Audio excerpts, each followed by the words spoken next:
नमस्कार, city tales में आपका स्वागत है। यहाँ हम शहरों के बारे में बात करते हैं। आज का शहर ग्वालियर है और ग्वालियर के बारे में हम हिंदी के जाने-माने उपन्यासकार, कथाकार, लेखक महेश कटारे जी से बात कर रहे हैं।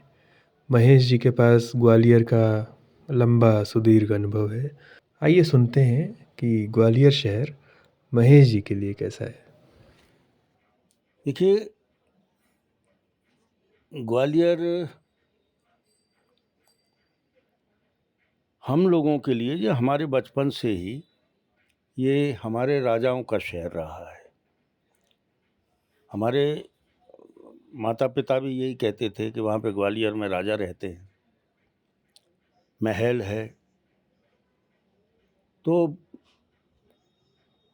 जो हमारी स्मृति है, वो अगर हम उसको खंगालते हैं, उसके पन्ने पलटते हैं, तो इसमें पाते हैं कि एक प्रकार की उत्सुकता ग्वालियर के प्रति हमारे मन में रहती थी कि राजा कैसे होते होंगे, राजाओं के महल कैसे होते होंगे। हालाँकि ये 6वें दशक के अंत की बात है, जब हम थोड़े जानते थे, तब भी इतना प्रभाव था यहाँ पर यहाँ के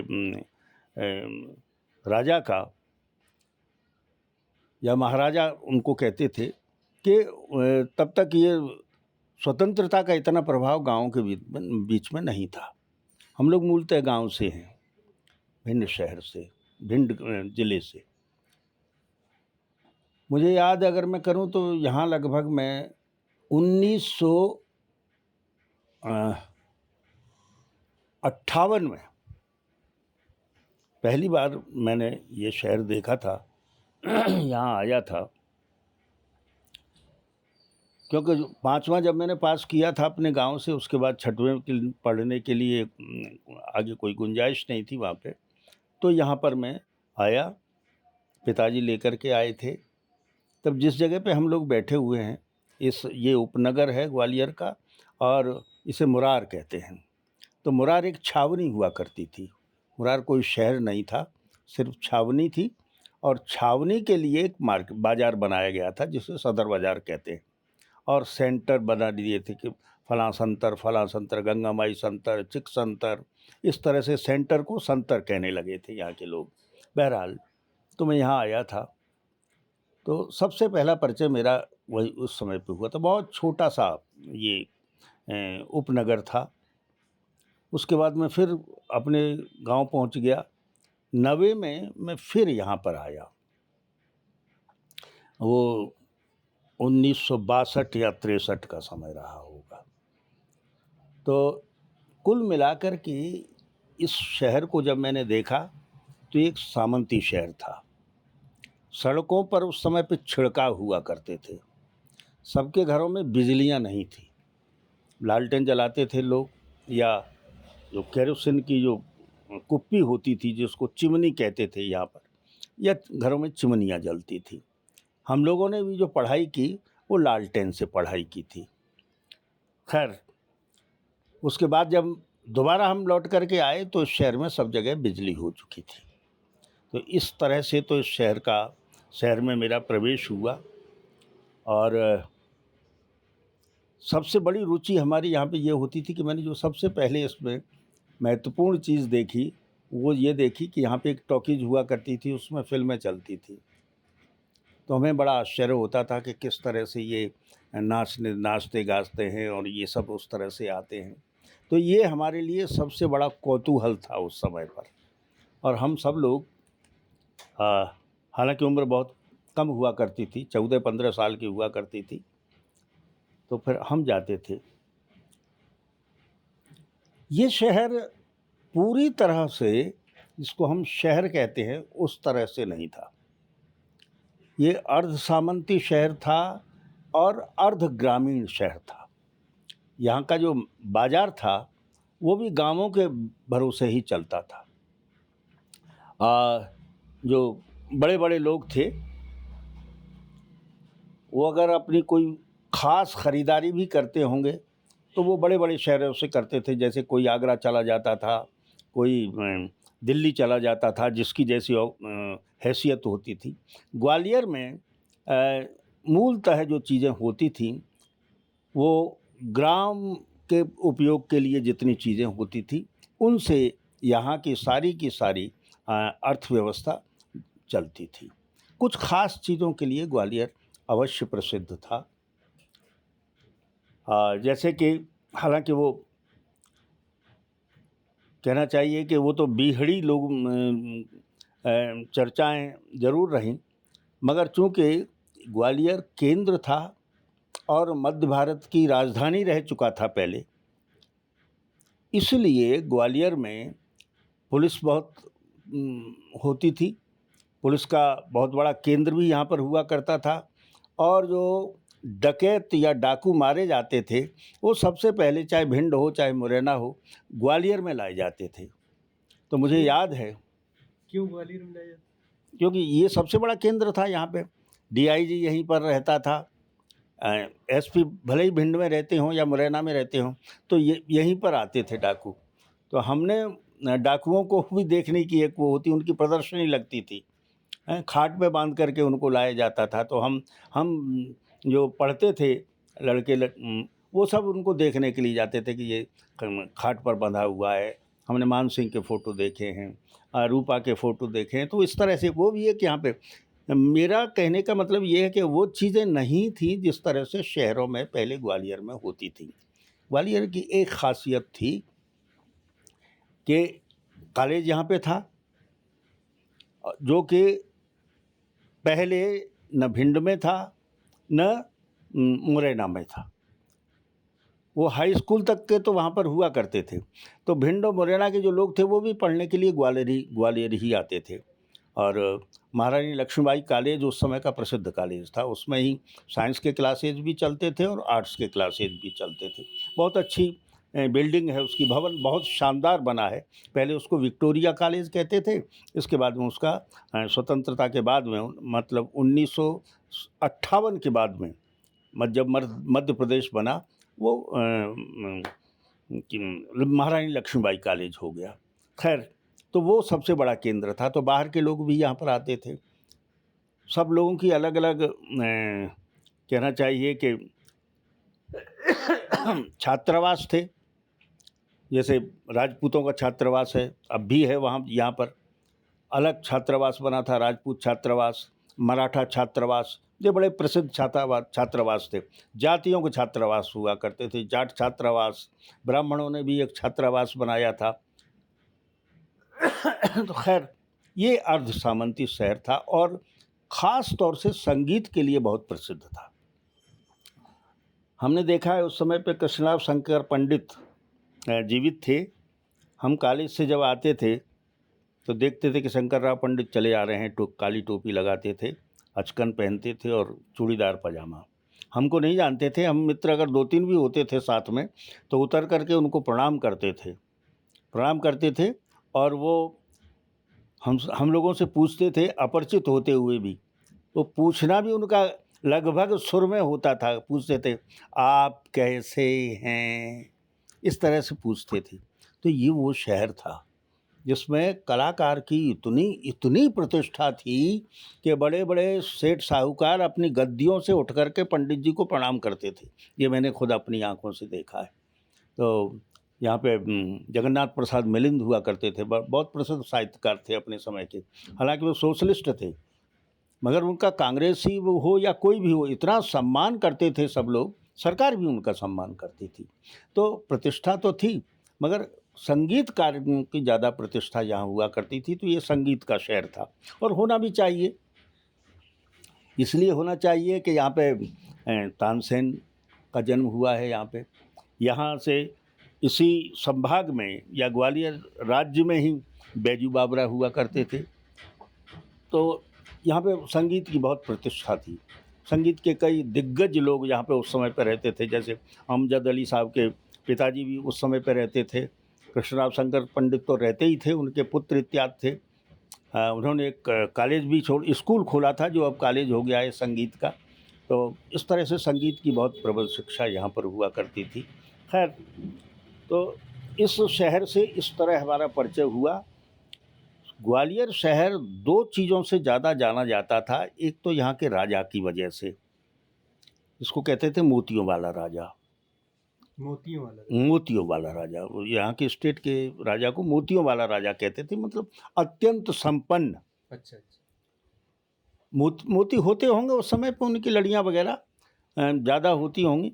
और दूसरा, जैसा कि मैंने जिक्र किया, क्योंकि भिंड और मुरैना जो चंबल का इलाका है उसमें डाकू होते थे, तो डाकुओं के लिए बहुत प्रसिद्ध था यहाँ पे। सर, जो आपने एक शब्द यूज़ किया बीहड़ी चरित्र, वो क्या था? बीहड़ी चरित्र मतलब ये बीहड़ का मतलब होता है, जो चंबल की घाटी है उसको हम लोग बीहड़ कहते हैं। बीहड़ी का मतलब ऊंचा नीचा खुरदरा टाइप का। अच्छा, दूसरी बीहड़ की एक विशेषता होती है कि बीहड़ में बड़े पेड़ नहीं पनपते हैं। बीहड़ में झाड़ियाँ ही पनप पाती हैं। बबूल, हाँ, खेजड़ी। जो कांटेदार चीज़ें होती हैं वही टिक पाती हैं और वही पनपती हैं, ये बीहड़ की खासियत होती है।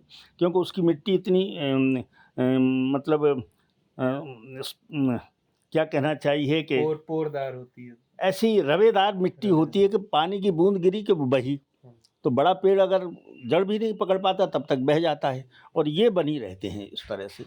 तो इस तरह एक मतलब यहाँ पर सामंती मानसिकता थी, बीहड़ी मानसिकता थी इस शहर की। और दूसरे क्या है कि जो सबसे बड़ी खासियत ये थी कि ग्वालियर शहर की ईमानदारी बहुत प्रसिद्ध थी। इन सब चीज़ों के होते हुए मतलब मैंने देखा है कि अगर कोई मिलावट कर देता था तो लोग बाग उससे नमस्कार नहीं करते थे। मेरे बचपन में मैंने इस शहर में यही देखा है। मतलब जब से मैं पढ़ा हूँ, 90 से आया, 6वीं में एक बार के लिए आया था, 90 से आया, और बीए तक में ये हाल था कि वो आदमी पे उंगली उठ जाती थी कि ये आदमी बेईमानी करता है, मिलावट करता है या झूठ बोलता है। ये ग्वालियर शहर की एक बड़ी बड़ी विशेषता रही है उस समय। अभी भी कुछ है? अब तो उतना नहीं है, अब तो जैसे सब जगह प्रभाव, हाँ, अब तो कहने भर का रह गया है। उसके कारण भी थे यहाँ पे। मैं आपको अगर इतिहास की बात करूं तो 18वीं शताब्दी में यहाँ पे जो सिंधिया परिवार का यहाँ पे जो शासन हुआ, तो सिंधिया परिवार में एक बहुत बड़ा योद्धा हुआ है, महादजी सिंधिया। तो महादजी सिंधिया ने चूँकि मुग़ल शासन को, दिल्ली के शासन को बहुत सहयोग किया था बार बार उसमें, और एक बार तो ये स्थिति हो गई थी कि जब आक्रमण हो रहे थे तो उधर से उन्होंने सुरक्षा के लिए खजाना तक दिल्ली वालों ने यहाँ पर पहुँचा दिया था। तो सुनते हैं कि कई महीनों तक ऊँटों से चलता रहा, और ये बताते हैं कि वो उसमें से आज भी वो खजाना बना हुआ है, पता नहीं है कि नहीं है, मगर ये कहावत है कि वो आज भी इनके पास है। इसलिए इनको बड़ा धनवान राजा माना जाता था। हैदराबाद के निज़ाम के बाद सबसे धनवान राजा अगर किसी को माना जाता था तो ग्वालियर के राजा को माना जाता था। इन्हीं के वंश में धीरे धीरे ये अंग्रेज़ों की तरफ तो गए, ये तो सही बात है, 1857 में बदनाम भी हो गए।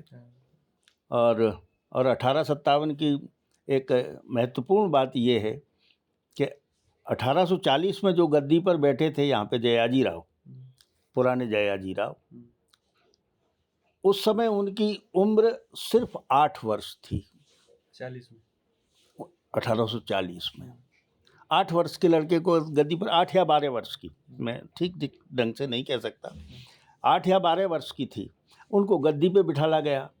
अब 8 या 12 वर्ष का बालक अपने तई तो कोई निर्णय ले नहीं सकता है, तो जो निर्णय लेने वाले थे वो दूसरे लोग थे।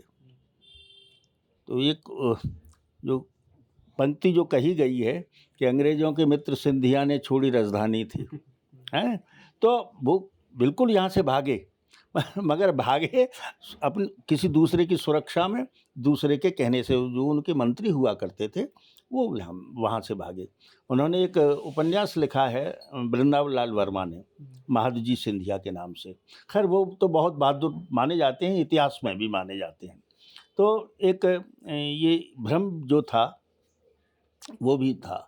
दूसरी बात ये थी कि हाँ, बेईमानी वाला इसलिए आया ना कि उनके जो राजा थे, वो शासक थे यहाँ के, 8 या 12 वर्ष की जो उनकी उम्र थी जयाजी राव की, तो उनके जो मंत्री थे, उन्होंने ये निर्णय लिया कि इनकी सुरक्षा के लिए इनको भेजा जाए। तो यहाँ से आगरा गए वो, आगरा से फिर दिल्ली की तरफ चले गए थे। तो इसीलिए उनको ये तो वो एक आ गया कि जो बेईमान है उसको ना। अच्छा, वो उस बेईमानी वाला बताया था हाँ। मैं। हाँ, तो उसमें तो ये था कि यहाँ के जो व्यापारी थे, सिंधिया राजवंश ने यहाँ का सिंधिया राजवंश का प्रजा से बहुत बड़ा जुड़ाव रहा है। हालाँकि मैं इस वक्त कोई कहे तो मैं तो शुरू से ही उनके पक्ष में नहीं हूँ, किसी भी रजवाड़े के पक्ष में नहीं रहता हूँ, नहीं हूँ, अभी भी नहीं हूँ। मगर ये है कि इनके जो पुरखे हुआ करते थे, उन सब का अंग्रेज़ों के पक्षधर ज़रूर बने, मगर प्रजा के प्रति उनका बहुत लगाव रहा। इसलिए मतलब ग्वालियर की प्रजा कभी भी अधिकांश रूप में इनके विरुद्ध में नहीं रही। कुछ लोग थे, स्वतंत्रता की लड़ाइयाँ उन्होंने लड़ी। कुछ लोग जिनको मैंने देखा भी है यहाँ पे, कक्का डोंगर सिंह थे, वो और लोग थे, मुझे नाम नहीं आ रहे। विष्णुदत्त पांडे जी थे। कई लोग थे जिन्होंने स्वतंत्रता की लड़ाइयाँ लड़ी। खुद हमारे एक रिश्तेदार थे, तो वो चंद्रशेखर आज़ाद यहाँ पर आकर के कुछ दिन ठहरे थे। हमारे रिश्तेदार हुआ करते थे, वो उनके लिए खाना लेकर के जाते थे। पिस्तौल उनके पास थी। जब पुलिस उनके पास पहुंची तो उन्होंने पीछे एक धर्मशाला थी, उसके कुएं में पिस्तौल फेंक दी थी। तो स्वतंत्रता की लड़ाइयाँ भी लड़ी गई यहाँ पे 19वीं शताब्दी में आकर के। मगर ये है कि 20वीं शताब्दी में, मगर ये है कि जो यहाँ का शासक था वो प्रजा के प्रति बहुत सदैव हुआ करता था। आप देखेंगे कि उस समय पे किसी भी राज्य में इतने अच्छे कॉलेज, इतने अच्छे अस्पताल, इंदौर से लेकर के जितने भी 3 राज्य हुआ करते थे महाराष्ट्रियंस के, एक इंदौर में, होलकर का, ग्वालियर में, और एक शायद जबलपुर में, कहाँ था, 3 राज्य थे। तीनों राज्यों में कहीं भी, यहाँ तक कि आगरा में भी इतना अच्छा अस्पताल नहीं था जितना कि यहाँ के माधवराव सिंधिया ने बनवाया था। यानी जो वर्तमान में है, इनके परदादा उन्होंने बनवाया था। और वो सचमुच प्रजा के बीच में जाते थे और देखते थे, तो प्रजा से उनका बहुत ही अच्छा संबंध था। इसलिए जब भी बात करते थे, ये चुनाव में प्रचार भी करते हैं, तो जा कर के कहते हैं कि अरे हमारे जो बाबा थे महाराज माधव महाराज उनको कहते थे, हम माधव महाराज के वंशज हैं। उनका इतना प्रभाव था। तो ये इस तरह का एक शहर जो था वो मैंने देखा। धीरे धीरे धीरे धीरे इसमें परिवर्तन आना शुरू हुआ। वो समय भी मैंने देखा कि जब प्रीवी पर्स ख़त्म किए थे। हाँ, हाँ, वो तो बड़ा इंटरेस्टिंग चैप्टर है वो। हाँ, और उन्होंने इंदिरा जी ने प्रीवी पर्स ख़त्म कर दिए। प्रीवी पर्स ख़त्म कर दिए तो जिस महल में मतलब जाना लोगों का मुश्किल होता था, वहाँ से पहरेदार, वो सारी पुलिस हट गई एकदम से, सब कुछ हो गया। फिर उन्होंने अपने वो रखे चौकीदार वगैरह, और फिर धीरे धीरे क्या हुआ कि साल भर के भीतर तो वहाँ का जो कर्मचारी थे वो भी इतने मुक्त हो गए कि इधर बुलाने पर जाए ना। हाँ, उनकी ये स्थिति हो गई थी। वो समय भी हम लोगों ने खैर देखे हैं। हम लोग तो तब साइकिल से जाते थे कॉलेज, यहीं मुरार में रहते थे, साइकिल से कॉलेज जाते थे। मगर चक्कर हम सारे शहर का लगा लेते थे साइकिल की वजह से। तो हमने वो स्थितियाँ भी देखी कि जब हमें रोकते थे वहाँ में महल में घुसने से साइकिल से, वो तो हम लोग मानते ही नहीं थे। 3-4 स्टूडेंट होते तो भीतर तक घुस जाते थे, फिर हालांकि भीतर से भगा दिया जाता था हमको। तो ये स्थितियाँ भी हमने देखी कि कितनी जल्दी परिवर्तन होता है। जहाँ लोग जाने से डरते थे वहाँ ज़बरदस्ती घुसने की वो प्रयास करते थे, और पहुँच भी जाते थे कई लोग। तो प्रीवी पर्स समाप्त होने के बाद धीरे धीरे धीरे धीरे यहाँ की जो चीज़ें हैं उनका जो प्रभाव है, या कहना चाहिए डर, जो भय होता था एक प्रकार का राजा के प्रति, वो धीरे धीरे समाप्त होता चला गया। किंतु संपर्क उन्होंने बनाए रखे, ये बात अवश्य है। तो ये सामंती शहर रहा, ये संगीत का शहर रहा, और जहाँ तक साहित्य की बात है, साहित्य के प्रति यहाँ के शासकों की रुचि बहुत कम रही। यद्यपि सिंधिया परिवार से ही, बल्कि जिनका मैं भी बड़े आदर से नाम लेता हूँ, हमारे पिताजी उनका बड़े आदर से नाम लेते थे, माधवराव सिंधिया, स्वर्गीय माधवराव सिंधिया। उनके एक जो सौतेले भाई कहना चाहिए, विमाता के पुत्र, वो स्वयं कवि थे। अच्छा अच्छा। जी। बलवंतराव भैया साहब, नाम मुझे याद आ गया, अच्छी बात है। बलवंतराव भैया साहब बहुत अच्छे कवि थे, और उनके किताब जो उनके पदों की थी वो भी हमारे घर में हुआ करती थी, मैंने देखी है। अब तो है ही नहीं वो किताब, कहीं मिलती भी है ये भी नहीं मुझे मालूम, मगर वो स्वयं एक अच्छे कवि थे। शादी उन्होंने इसलिए नहीं की थी क्योंकि वो रखेल के बेटे थे, तो शादी करते तो मान लो फिर उसमें से परिवार में विघटन पैदा होता या कुछ भी चीज़ें इस तरह की होती हैं, इसलिए उन्होंने शादी भी नहीं की थी। इसलिए नहीं की। हाँ, उन्होंने वो शादी नहीं की थी। और मैं कह तो नहीं सकता, मगर ये है कि अंग्रेज़ों ने जब इसके बंटवारे की सोची थी, नहीं अंग्रेज़ों ने नहीं, किसी ने शायद मुकदमा दायर किया था अंग्रेज़ों के यहाँ के इस जायदाद में हमारा भी हिस्सा है, किसी रखेल ने, मतलब हमारे यहाँ उसको रंडी कहा जाता है, तो दायर किया था कि इसमें मेरा भी हिस्सा है, मेरे भी बच्चे हुए हैं इनसे। तब उन्होंने वहाँ पे एक अपील खुद भी दायर की थी बलवंतराव भैया साहब ने, कि ये पूरे उस पे इनका हिस्सा नहीं है, क्योंकि इसमें आधा हिस्सा मेरा है इस स्टेट में। इस तरह से स्टेट को बचाया गया था। जो भी ये किंवदंतियाँ भी हो सकती हैं, मगर हम सुनते रहते थे बचपन में, तो ये इस तरह का है। हाँ, ग्वालियर में एक सबसे बड़ी बात ये है कि जो प्राचीन अगर ग्वालियर को हम मानते हैं तो सबसे पहला ग्वालियर के किले में 9वीं शताब्दी का एक विष्णु मंदिर है, और उससे भी पहले का एक दरवाज़ा है, उस पे दशमलव का जो प्रयोग है, उल्लेख है, वो उस पूरी दशमलव की जो क्या कहते हैं उसको,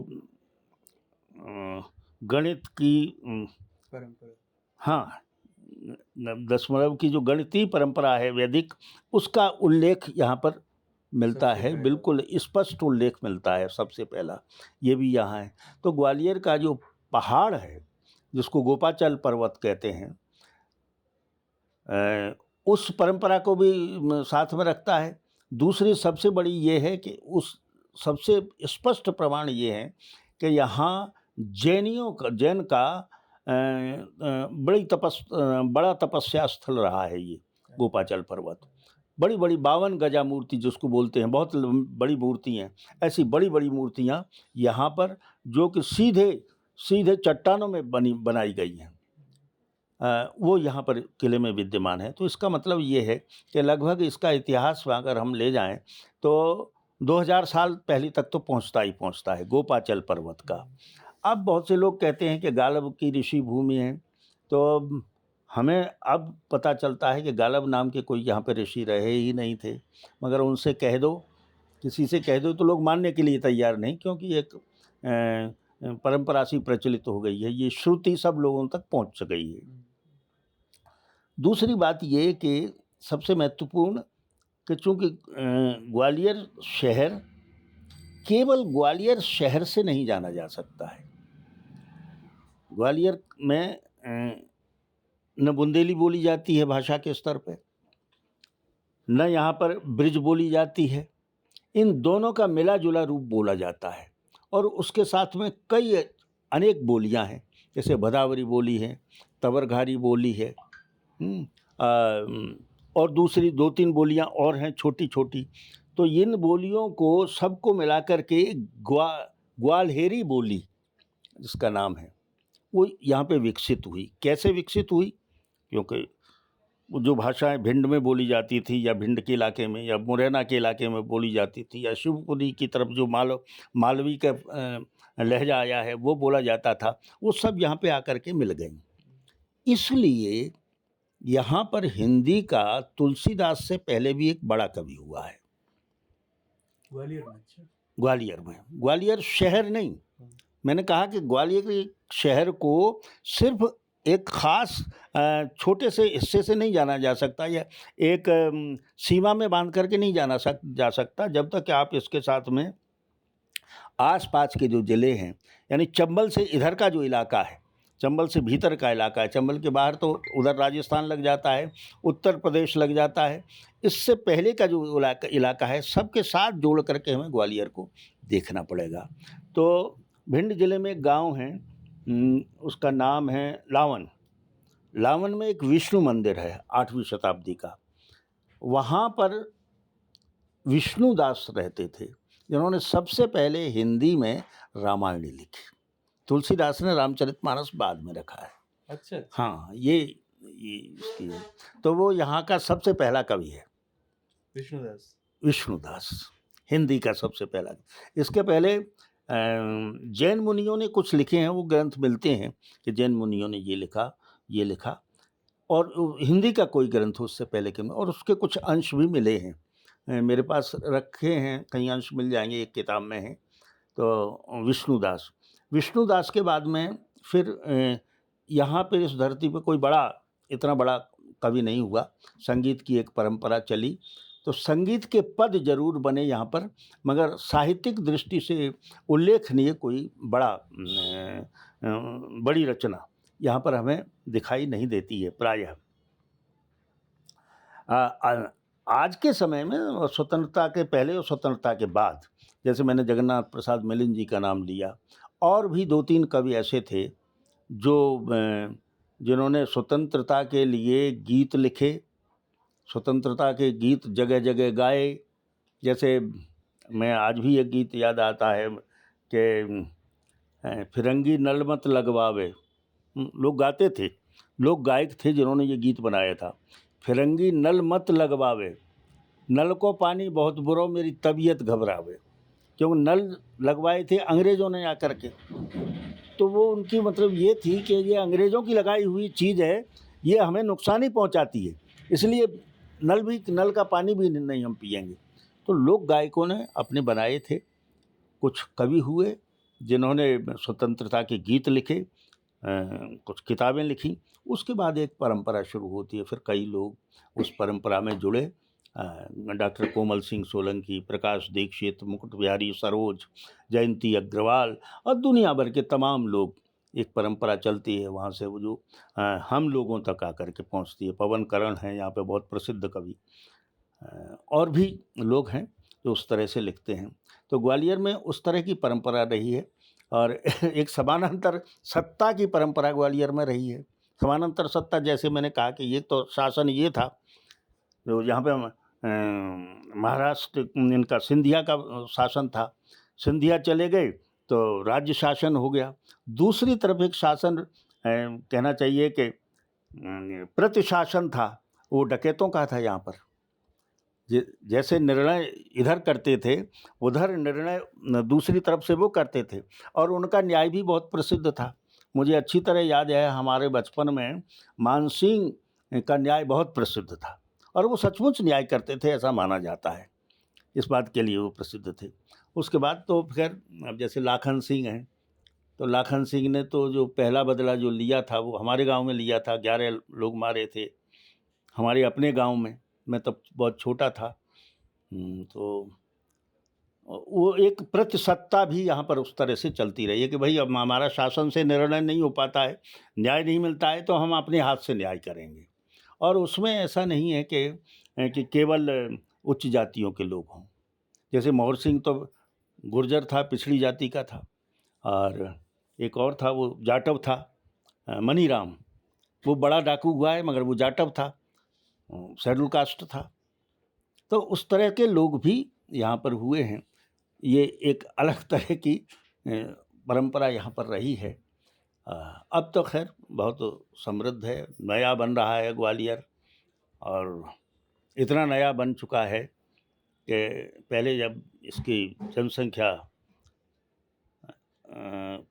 20,000 के लगभग थी, उसका उल्लेख मिलता है। पूरे शहर की जनसंख्या 20 लाख थी, 20,000 थी, तब उसके लिए पानी का बड़ा तालाब, या कहना चाहिए कि पानी पहुंचाने के लिए, पूरे शहर जल भर को पिलाने के लिए बांध बनवाया गया था। और उस समय पर उन्होंने 20,000 की जनसंख्या पर जब बांध बनवाया था माधवराव सिंधिया ने, तो 1.25 लाख की आबादी के लिए बनवाया था कि 6 गुने अगर आबादी बढ़ जाए तब भी। अब आज आबादी 15 लाख से ऊपर पहुंच रही है, तो इतना बड़ा शहर हो गया है और बढ़ गया है। यहाँ पे ग्वालियर में आज सरकारी और गैर सरकारी विश्वविद्यालयों को मिलाकर के 5 विश्वविद्यालय, 6 विश्वविद्यालय और बड़े बड़े अस्पताल हैं यहाँ पे, प्राइवेट भी सरकारी भी। खूब सड़कें हैं, बड़ी बड़ी भवन बन गए हैं। मगर जिस बात का मैंने जिक्र किया था कि पहले जो हमें ईमानदारी दिखती थी यहाँ पर, और लोगों के जो बात कही, जो उसको अपनी बात को रखने वाले मिलते थे कि हमने कह दिया है, मुँह से जो कह दिया है वो लिखने से ज़्यादा महत्वपूर्ण माना जाता था।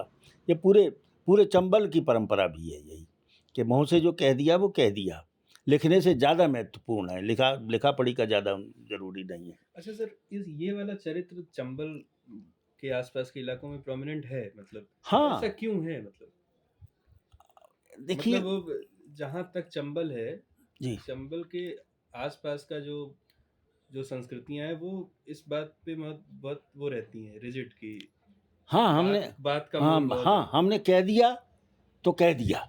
ऐसा क्यों है? मतलब चंबल का चरित्र है या क्या? नहीं, अब ये देखिए, मैं आपको एक चंबल का चरित्र तो, जैसे आप आज जाइए, मैं ज़्यादा नहीं कह सकता आपको, आज भी आप चंबल के आसपास के कुएं का पानी पीजिए आप, आज भी कितना भी खा लें आप रात को और वहाँ का पानी पी करके सो जाएं, आपके पेट में कब्जी नहीं होगी। आज भी ये वहाँ की एक वो है। हाँ, इसी तरह से यहाँ से एक जो नगरा गांव है, जहाँ का लाखन था, उसके पास में एक गांव है। तो माधवराव के समय की एक कहावत है कि उन्होंने कहा कि इस गांव, यहाँ से लोग ज़्यादा डकैत क्यों बन जाते हैं? एक तो सहन नहीं होता, तुरंत रिएक्ट करने लगेंगे। आज भी थोड़ी सी बची है, पहली जैसी तो नहीं है, क्योंकि अब हम इधर चले आए, भले रिश्तेदार तो उधर ही हैं। आज भी ये है कि सहन नहीं करते हैं कतई। तो उन्होंने जाकर के, दिमाग गर्म है। तो हाँ, तो उन्होंने कहा था कि ये क्यों होता है कि यहाँ से आदमी डाकू बनते हैं? तो बोले कि साहब इस कुएं का पानी पीते हैं। उन्होंने उस कुएं को भरवाया था, उस कुएं को, कि जैसे ये इस कुएं का पानी लोग नहीं पिए, ये मतलब हकीकत है। तो एक उधर की परंपरा है। एक हमारे सीनियर कवि थे बहुत, दादा सीता किशोर खरे, तो उनका एक दोहा है, मैंने अपने उपन्यास में उसका जिक्र किया है कि का पानी में घुर गओ, थोड़ी सी बुंदेली का इसमें लहजा है। का पानी में घुर गओ, का माटी की भूल, गुठली गाड़े आम की उग उगात बबूल। आम लगाते हैं और बबूल पैदा हो जाता है। तो इस पानी में जाने क्या घुल गया है, मिट्टी से जाने कौन सी भूल हो गई है कि इस तरह की वो है। तो यहाँ पे ये है, मैंने देखा है, ये तो मेरे बचपन की है कि डाकू लूटते थे, डाके डालते थे। जैसे हमारे गांव और आसपास भी डाके पड़े, हम छोटे छोटे होते थे कि डाका पड़ गया साहब, सुनते रहते थे। डाके डालते थे, लोगों को लूटते थे। मगर अगर कोई कहीं से शादी करवा के ला रहा है और बहू चली आ रही है, लड़की चली आ रही है, गहनों से लदी है, तो उससे हाथ नहीं लगाते थे। लूटना चाहते थे, वो कहते कि उतार दे गहने, उतार देती थी तो ठीक है, अन्यथा ये नहीं कि कोई उससे हाथ लगा करके उसके गहने उतार ले। और अगर ऐसा कोई कर देता था तो उसको बहुत, मतलब गिरोह से निकाल देते थे, मार डालते थे। ये अनेक तरह की बातें थी और वो सही थी। तो कुछ ऐसा है यहाँ की परंपरा में, यहाँ की हवा में उस तरह का है। वो प्रभाव ग्वालियर में भी था। मेरे कहने का मतलब ये है। इसलिए ग्वालियर को मैं बार-बार कहता हूँ कि सिर्फ़ यहाँ से, शहर की परिधि से नहीं आँका जा सकता है। जब तक हम आस-पास का शिवपुरी क्षेत्र भी वैसा था। आप लोगों ने सुना होगा, मैं आपको संयोग से एक किस्सा सुना दूँ। मीना कुमारी का नाम तो आप लोगों ने सुना होगा। मीना कुमारी एक शूटिंग करने के लिए आई थी यहाँ पर, और अमृतलाल नाम के एक डकैत हुआ करते थे। थोड़े पढ़े लिखे थे, मिलिट्री में रहे थे, तो उन्होंने मीना कुमारी की फ़िल्में देखी थी। तो जब उन्हें पता चला कि मीना कुमारी यहाँ शूटिंग कर रही है, पुलिस थी, 4-1 का गार्ड रहता था, 4-1 के गार्ड में 1 हेड कांस्टेबल और 4 कांस्टेबल। मगर अब 20 डकैतों के सामने क्या करेंगे वो 4? तो उन्होंने मीना कुमारी को पकड़ लिया। अच्छा। हाँ, ये तो बिल्कुल सही किस्सा है, हाँ, हाँ, मतलब नहीं उसमें ये कोई सुना है किस्सा मैंने कि नहीं। हाँ। उन्होंने मीना कुमारी को पकड़ लिया। तब हम मतलब यहाँ पे शायद 9वीं 10वीं से नहीं, वो 6वीं में होंगे उस समय पे। तो घबरा गए सब लोग, सारी की सारी जो यूनिट होगी उनकी जो हालत हुई होगी शिवपुरी के भयानक जंगलों में तो ईश्वर ही जाने क्या हालत हुई होगी। तो उन्होंने मीना कुमारी से कहा कि नहीं, आप बिल्कुल मत डरिए, आप जहाँ से आई हैं वहाँ सुरक्षित पहुँचा देंगे हम, आपको डरने की कोई ज़रूरत नहीं है, आप तो हमें एक गज़ल सुना दीजिए। अच्छा। हाँ, और ख़ैर तब तक वो व्यवस्थित हो गई होंगी मीना जी, और फिर उन्होंने जो उन्होंने फ़रमाइश की होगी, कोई गाना होगा या गज़ल होगी सुनी होगी उनकी, उन्होंने गज़ल सुनाई और सबको उन्होंने वापस शिवपुरी तक भेजा। उन्होंने कहा कि कोई कहीं कोई नहीं, आप तो चले जाइए। तो उस तरह के लोग हुआ करते थे। तो ये अच्छा सर, ग्वालियर पे लौटते हैं। ग्वालियर में आस-पास के ज़िलों से लगातार लोग आते रहे, जैसा कि आप कह रहे हैं, बहुत बड़ा शहर था। हाँ, और यहाँ पे मराठी कम्युनिटी बहुत जी, जी। प्रोमिनेंट अब हाँ, शुरू बहुत से रही है। बहुत बहुत सही सवाल है। तो क्या इन आप समुदायों का आपसी रिलेशन कैसा था? मतलब क्या बहुत द्वंद्वात्मक था या मतलब सौहार्दपूर्ण कैसा था? नहीं, इनका जैसे मैं उच्च जातियों और नीची जातियों का भी? देखिए, खाने-पीने का की दूरी थी इनमें, उच्च जातियों में और नीच में, जो छोटी जातियाँ, नीच तो मन कहती ही छोटी नहीं, जो जिनको छोटी जातियाँ मानते हैं, खाने-पीने की दूरी थी। मगर कोई उत्सव होता या लोक व्यवहार की जो भी चीज़ें थी, इनमें कहीं कोई दूरी नहीं होती थी। हमने बचपन में भी देखा कि जैसे एक उदाहरण मैं आपको देता हूँ, पहले हुक्के चलते थे, तो हुक्के चलते थे तो हुक्का दूसरी बिरादरी को नहीं दिया जाता था। ब्राह्मण का हुक्का है तो ब्राह्मण आपस में उसको कर लेते थे। ठाकुरों का हुक्का है तो ठाकुर आपस में बाँट लेते थे। अगर दूसरा कोई होता था तो उसको उस पर से उतार करके जो चिलम होती थी वो दी जाती थी। ये चिलम आप, तो उसका सब उपयोग करते थे। मतलब ऊँची से ऊँची जात लेकर के उसी में अपनी फूँक लगाती थी और उसी में छोटी से छोटी जात, जाटव भी होते थे, जैसे हमारे यहाँ नौकर जाटव होते थे, मतलब अधिकांश वही रहते थे, और भी दूसरी जातियों के होते थे। तो हमारे पिताजी और हमारे जो नौकर करते थे, हलवाई जो होते थे, वो सब एक ही चिलम से पीते थे। खाने में भी कोई ज़्यादा अंतर नहीं होता था। वही खाना जो हमारे पिताजी खाते थे खेत पर, वही खाना हमारे वो नौकर भी खाते थे। उठने-बैठने भी कोई ज़्यादा अंतर नहीं, कपड़ों में भी ज़्यादा अंतर नहीं होता था। जिस तरह के कपड़े वो पहनते थे, ये अलग बात है कि जो उच्च जाति के लोग होते थे उन पे 2-3 ड्रेस होती थी, उन पे 1 आधी होती थी और फटे होने तक पहनते रहते थे, इसका एक अंतर था। मगर कोई किसी भी तरह का, ये तो ग्वालियर की एक अजीब-सी परंपरा रही है कि ग्वालियर में आज तक कोई सांप्रदायिक दंगा नहीं हुआ। अच्छा, अच्छा। 1947 में भी यहाँ पर दंगा नहीं हुआ, ये हम सुनते आए। अच्छा। हाँ, 1947 में भी घबरा करके जो भाग गए वो भाग गए, अन्यथा यहाँ पे कोई दंगा नहीं हुआ, मतलब वो हत्याकांड जैसी कोई बात नहीं हुई यहाँ पर। और आप जाएँगे तो यहाँ पे एक जगह है फूलबाग, तो आप जहाँ ठहरे हैं उससे आगे ही फूलबाग है, वॉकिंग डिस्टेंस पे आधा किलोमीटर दूर पे। वहाँ पर जो सिंधिया ने बनाया है तो वहाँ एक ही कैंपस में मंदिर है, कृष्ण मंदिर है, वहीं उसी के पास में ही 50 गज की दूरी पे मस्जिद है, जामा मस्जिद इसको बोलते हैं, वहीं पर गुरुद्वारा है, वहीं पर चर्च है। मतलब ये आप अभी भी देख सकते हैं। तो जातियों के बीच में यहाँ पर न जाति संघर्ष था, न जिसको अपन मजहबी संघर्ष कह सकते हैं, न मजहबी संघर्ष था। मेरे पिताजी पुरोहित हुआ करते थे। मेरे पिताजी को ज्योतिष सिखाने वाले मौलवी साहब थे। अरे! हाँ, और मौलवी से उन्होंने ज्योतिष सीखी थी, उसी तरह उनको मानते थे, हमारे घर पे आते थे बचपन में। तो मतलब पिताजी जब वो छोटी-सी घोड़ा हुआ करता था, उतरते थे तो खुद घोड़ा पकड़ते थे, खुद बाँधते थे, जिस तरह से गुरु को सम्मान दिया जाता है।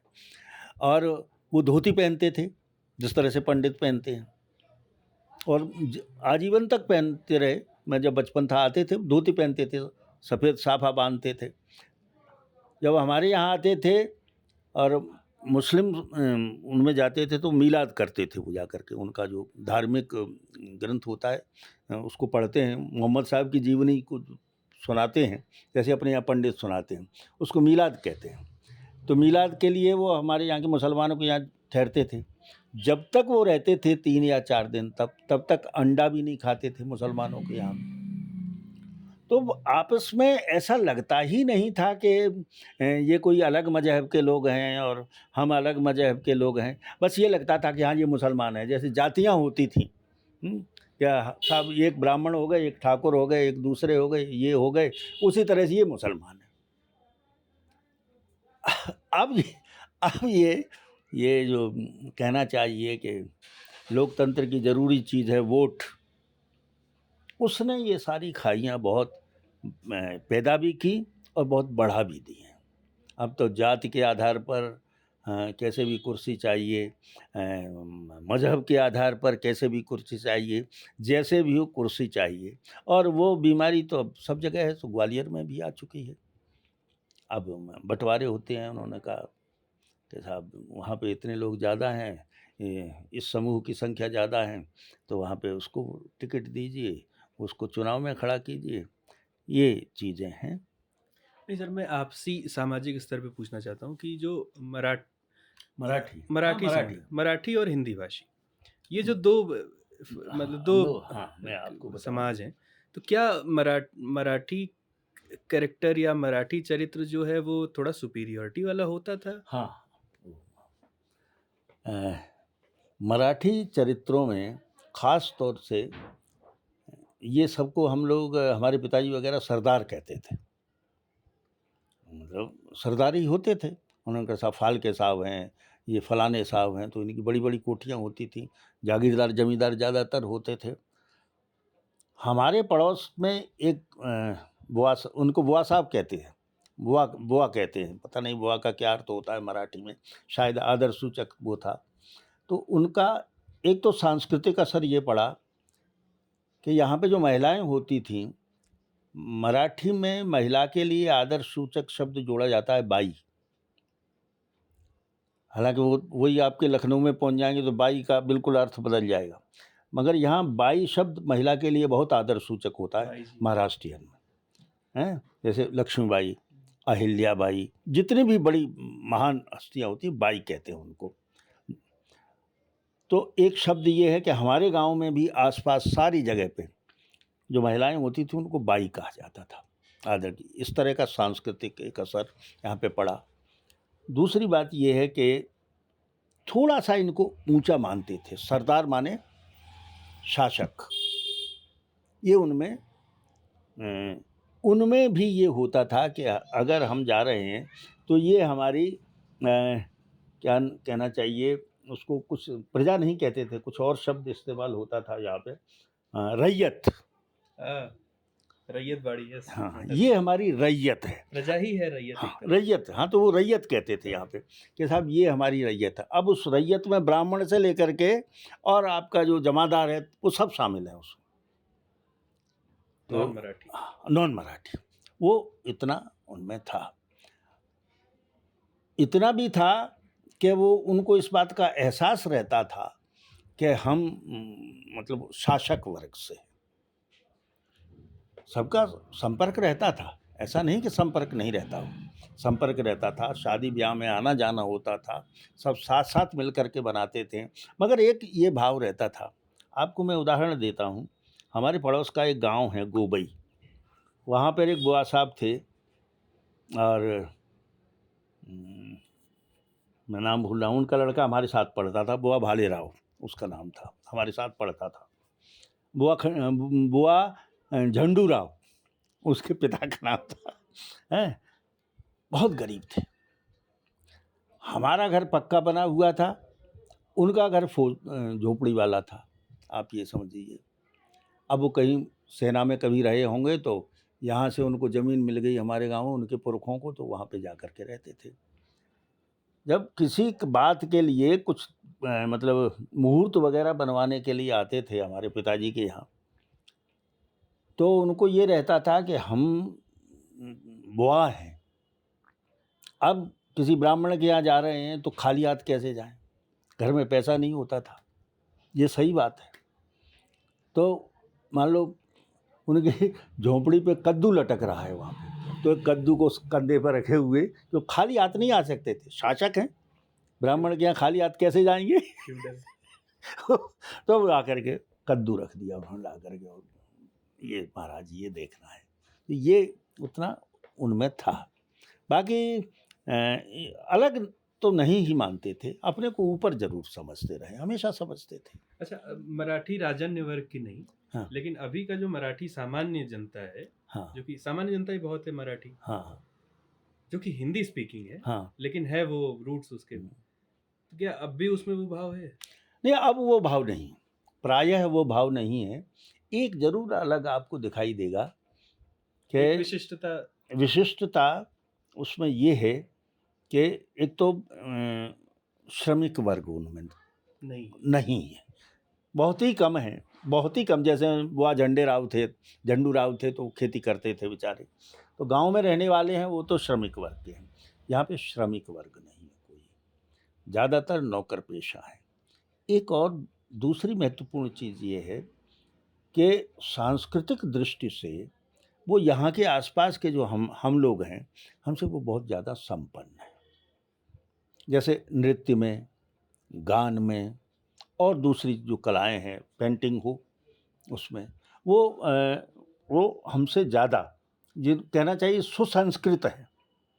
तो वो अलगाव दिखाई देता है।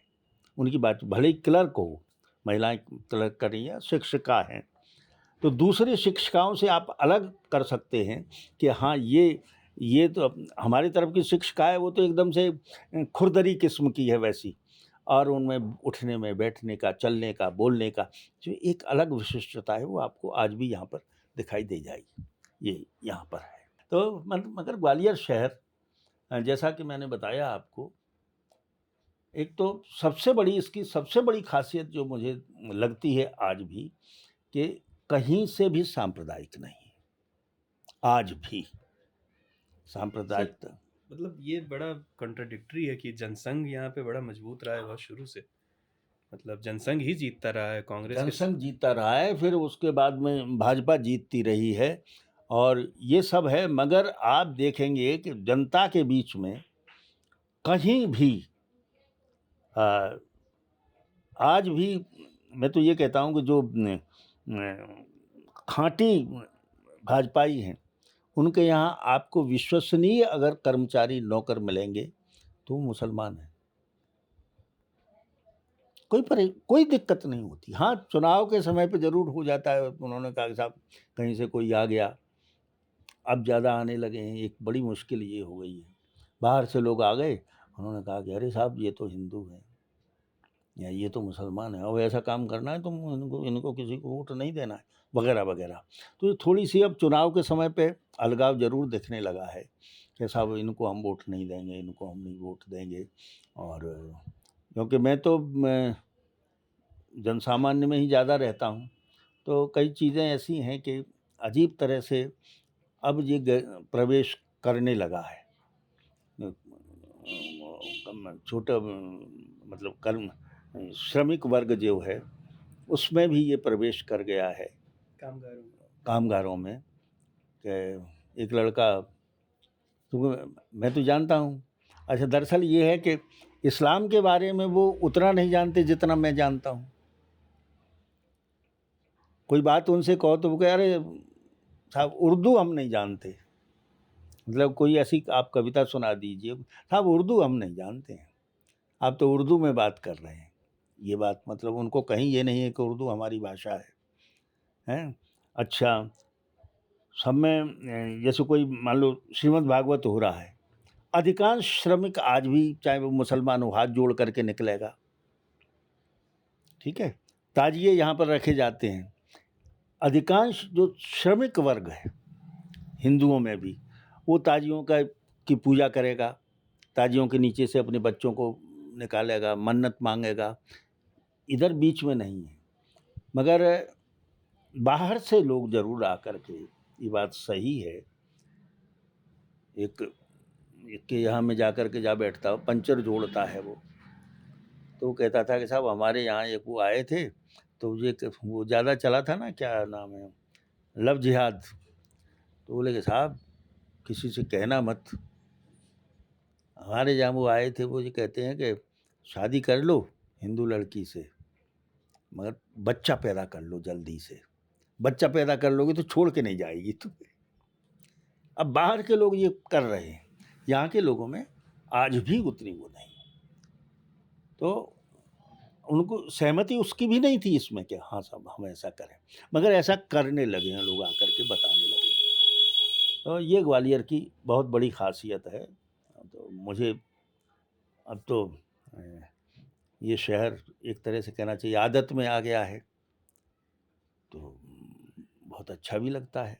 हालांकि हमारा गांव पास में, ज़्यादा दूर नहीं है, खेतीबाड़ी पर हम लोग निर्भर हैं, तो आते जाते रहते हैं, रहते ही हैं। हर शहर की, हर कस्बे की एक दिनचर्या होती थी, आज भी होती है कहीं कहीं। जैसे आप जाएंगे तो मतलब किसी कस्बे में भी पहुंचेंगे तो वहाँ का एक एक निश्चित ढर्रा होता है जो दूसरे कस्बे से नहीं मिलता है। उन्होंने कहा आप सवेरे इतने को जगह जग जाना है, फिर ये करना है और वो करना है, एक अजीब तरह की अलग तरह की परंपरा जैसी दिखाई देती है।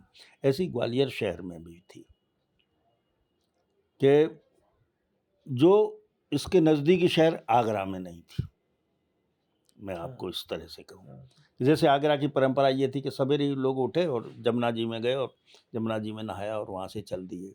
यहाँ की परंपरा ये थी कि लोग सवेरे ही उठे और उन्होंने कहा कि 10 किलोमीटर दूर तक चले गए, वहाँ पे कोई नदी है, वहाँ पे नहाया, वहाँ से आए, मंदिरों के दर्शन करते हुए आ रहे हैं। तो एक इस तरह की दिनचर्या की परंपरा थी। 8-9 बजे सो जाने की एक परंपरा होती थी, पढ़ने की और लिखने की जाते थे। तो जैसे मतलब लड़कियां अगर जाती थी तो मैंने देखा है कि एक जो टेम्पो चलते थे उनमें लड़की के लिए एक सीट खाली कर देते थे यहाँ के लोग। अब वैसा नहीं है, तो मान सोच में भी परिवर्तन आया है, रहन सहन में तो आया ही आया है। उस तरह से पहले रहन सहन एक जैसा होता था, पहचानना मुश्किल हो जाता था कि कौन सेठ है क्या है, एक जैसा पहनाव होता था लगभग। अच्छा, अच्छा। हाँ, लगभग एक जैसा धोती, वर्गों में भी अंतर करना मुश्किल। ज़्यादा अंतर होते ही नहीं था। जो हमारे यहाँ जूते बनाने वाले बैठते थे, यहाँ पे आज भी बैठते हैं, जूते बनाने वाले भी लगभग वही वस्त्र पहनते थे, धोती कुर्ता, जैसे कि हम लोग गांव से आते थे, हमारे पिताजी वगैरह वो पहनते थे। बल्कि यहाँ के जो जूते बनाने वाले भी कहते थे कि जो तो गांव के हैं, मतलब एक तरह से गंवार हैं। अच्छा। हाँ, वो तो मानते ही थे, अरे गांव के हैं साहब ये तो। उनका आशय यही होता था कि गांव से आए, जितने भी आए, चाहे वो जागीरदार ही क्यों नहीं हो, वो गंवार है।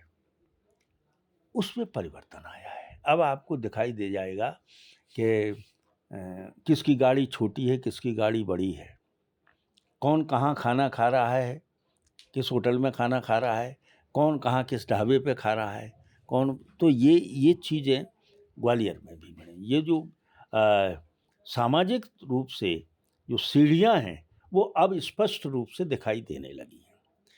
पहले उस तरह से दिखाई नहीं देती थी। पहले पूछने पर जाति का पता चलता था। अब बिना पूछे आप बता सकते हैं कि ये जो है संपन्न है, वो जाति तो नहीं, उस तरह से तो नहीं होती, मगर ये संपन्न है और ये विपन्न है, ये और किसी दूसरी तरह का है। लेकिन ये भले गाँव के हैं, लेकिन इनके पास पैसा है। हाँ, ये वो शहर के भले हैं, लेकिन ये गरीब हैं। तो ये सब चीज़ें और उतना मतलब पहले जो घुल-मिल कर के बैठ जाते थे, मतलब यहाँ रामलीला होती थी या दूसरी चीज़ें होती थी, उनमें आप देखें कि रावण बनने वाला यहाँ का एक शेड्यूल कास्ट था। मैं आज भी जानता हूँ, रामचरण खलीफा कहते थे उसको। और उसको जितने जैन बनिए होते थे और जो और होते थे, ब्राह्मण होते थे, सब उसको तब कुर्सियाँ नहीं होती थी, खटिया पे बिठालते थे, जबकि वो शेड्यूल कास्ट था। अब क्या है, वो पता था सबको कि शेड्यूल कास्ट है, खटीक है ये। अब क्या है कि मतलब आज वो जानता है कि ये अमुक जाति का है, तो आपको बिठालेगा ज़रूर, मगर कहीं न कहीं मन में ये होता है कि अरे ये दूसरी जाति का आ गया। तो ये ज़हर अब ग्वालियर में भी उस तरह से फैल रहा है। ये परिवर्तन आया है, खाने-पीने में भी आया है और बुरी तरह से तो वो दिमाग में ज़्यादा परिवर्तन आया है। बहुत-बहुत शुक्रिया सर, थैंक यू। बहुत अच्छा लगा।